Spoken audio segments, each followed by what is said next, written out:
Salut à tous, c'est David du blog waxu.fr. Aujourd'hui, je vais vous montrer comment accélérer WordPress de manière vraiment conséquente, et cela grâce à l'hébergeur O2Switch et grâce à WP Rocket. C'est un plugin WordPress. Donc voilà, donc je pense que vous connaissez O2Switch, ça fait un petit moment que je parle d'O2Switch, je jure un petit peu que par eux, parce que pour plusieurs bonnes raisons, c'est que on a vraiment accès à des fonctionnalités pour un hébergeur mutualisé qui sont vraiment hallucinantes, du style voilà, on a vraiment de la latitude. Il y a un truc, oui, ça n'a rien à voir, mais je vais quand même vous en parler. J'ai eu un petit problème. J'utilise le thème Divi. Je ne sais pas si vous connaissez Divi de Elegant Theme. Je vous mettrai le lien dans la description. Donc j'utilise ce thème et avec le thème Divi, on a la possibilité de charger de ce qu'on appelle des layouts qui sont des formats pré-remplis. Donc avec ces formats pré-remplis, je vais vous montrer à quoi ça. Donc voilà, je vous montre rapidement à quoi ça ressemble. Donc là, je vais créer par exemple une nouvelle page sur mon blog. Et puis après, je vous montre comment accélérer WordPress avec Cache Varnish sur la partie serveur de O2Switch et WP WP Cache, ouais, je sais plus. Enfin bref, je vais vous montrer ça. Donc là, quand par exemple, on crée une nouvelle page ou un nouveau post, on utilise le générateur Divi. Donc on clique ici, utiliser le générateur Divi et on va utiliser le Visual Builder. Et donc quand on a appuyé sur utiliser le Visual Builder, donc on a trois options. On peut construire sa page from scratch, hein, c'est-à-dire du début, choisir un layout déjà fait, pre-made layout. Donc ça c'est ce que je vais vous montrer. Et puis on peut cloner une page existante. Donc là ce qu'on va faire, on va choisir un pre-made layout. Donc on va faire browse layout. Voilà, donc là on a tout un tas de trucs. Je sais pas, hein, peut utiliser. Donc là, on a tout un tas de thèmes, hein, art, design, business, community, education. Bon, on va prendre business par exemple, hop, et puis on va avoir un truc qui peut être sympa comme layout. Moi, regardez, hop, là j'aime bien celui-là. Voilà, un layout, c'est ça en fait. Donc c'est quelque chose de déjà tout fait qui vous permet de faire une page de vente par exemple ou quelque chose comme ça. Et voilà, donc on va faire use this layout. Et là en fait, j'avais un petit problème. Quand je faisais ça, eh bien ça chargeait jamais. Donc j'ai contacté le support de Divi et ils m'ont expliqué qu'en fait il fallait changer des paramètres dans PHP. Et là, j'ai contacté le support O2Switch et ils m'ont dit que j'avais tout simplement accès aux paramètres de PHP directement dans mon interface d'administration, donc mon cPanel. Voilà. Voilà. Là, vous voyez, là, ça s'est chargé nickel, quoi. Franchement, c'est nickel chrome ces trucs-là, quoi. Et là, donc, on a une page déjà faite, hein. Après, il n'y a plus qu'à remplir. Voilà, suivant ce que vous faites, ça peut être vraiment sympatoche, quoi. Voilà, hop, là, ça m'a mis direct les derniers articles. D'ailleurs, je me demande si je vais pas changer la page de garde de Waxu avec ce truc-là. Ouais, c'est pas mal du tout, c'est pas mal du tout. Bref, je m'égare. Donc, je vais vous montrer quand même là, du coup, il fallait changer des paramètres dans PHP. Donc là, je tape PHP, hop, sélectionner une version de PHP, hop, je clique là, ouais, en plus c'est hyper rapide, tac tac, donc là je suis en PHP 7.2, use default, Switch to PHP option. Voilà.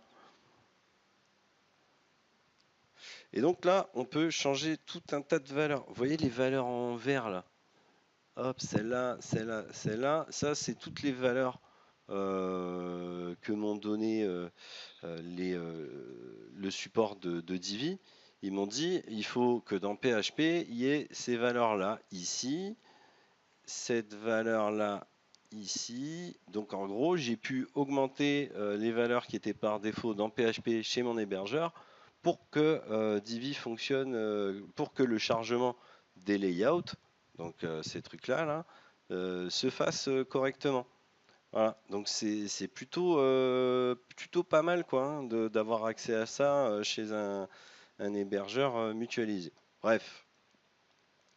Revenons-en donc à ce que je vous disais au départ, comment accélérer WordPress de manière vraiment drastique, quoi, hein. Alors là, dans votre interface de gestion, hein, dans votre cPanel de haut de switch, vous avez la partie Extreme Cache. Donc vous cliquez sur Extreme Cache. Là, vous avez tous vos sites. Hop, on va mettre tous les sites, tac, tac. Et ici, vous avez qu'à cliquer sur activer le cache pour un site, hein, n'importe lequel. Là c'est pour mon blog, le blog Waxoo. Voilà, donc là, c'est activé. Je peux vider le cache, je peux le désactiver, je peux vérifier, blablabli, blablabla. Voilà. Donc ça, c'est bon. Il suffit de cliquer ici, activer le cache, et puis bah, voilà, vous avez en fait l'adresse IP va changer. L'adresse IP de votre site va changer parce qu'il va y avoir en fait un serveur qui va servir de passerelle et qui mettra donc en cache vos pages pour pour que ça charge beaucoup plus rapidement et que vous gagnez beaucoup de secondes de chargement, quoi, hein. Donc là, je vais retourner. Bah là, non. Oh si, vas-y, je vais sauvegarder. Tac. Donc là, je sauvegarde le layout là parce que je pense que je vais changer la page de garde de Waxoo pour ce layout là. Là, je vous montre le site GTmetrix. https://waxoo.fr. Tac. Donc là, il va me scanner pour voir la rapidité du site. Hop. Donc, ici, vous avez WP Requête. Ouais, je disais n'importe quoi tout à l'heure. Donc WP Requête, c'est donc le plugin qui va permettre de beaucoup accélérer votre site. Donc vous allez ici, il y a tout un tas de paramètres. Moi, j'ai quasiment tout activé et j'ai pas eu de problème. A priori, voilà, vous activez toutes les options. Activer la mise en cache pour les utilisateurs connectés, ça je m'en fous un peu. Hop, optimisation des fichiers CSS, JavaScript, tout ça, j'ai tout coché. Voilà. Les médias activés pour les images, le lazy load, ça permet de charger les images plus rapidement. Hop, tac. Voilà, mettre en cache le sitemap, c'est important aussi pour le chargement. Là, j'ai Yoast SEO, donc ça me permet d'avoir le sitemap en XML directement chargé. Ensuite, dans les réglages avancés, j'ai rien mis perso, mais je vais me pencher sur la question. Ici, on peut nettoyer le contenu de la base de données, tout ce qui est transient, tout ce qui est commentaires, les révisions. Les révisions, ça c'est un truc, vous savez, quand vous enregistrez un brouillon, quand vous enregistrez un article et que bah, ça le garde en mémoire en fait pour revenir en arrière si jamais c'est un peu comme Time Machine quoi, vous pouvez revenir sur les différents enregistrements de vos articles. Bah, ça peut être pratique, mais le problème, c'est que garder en base de données toutes ces révisions, bah, ça fait ramer un peu votre site. Donc là, j'en ai pas mal.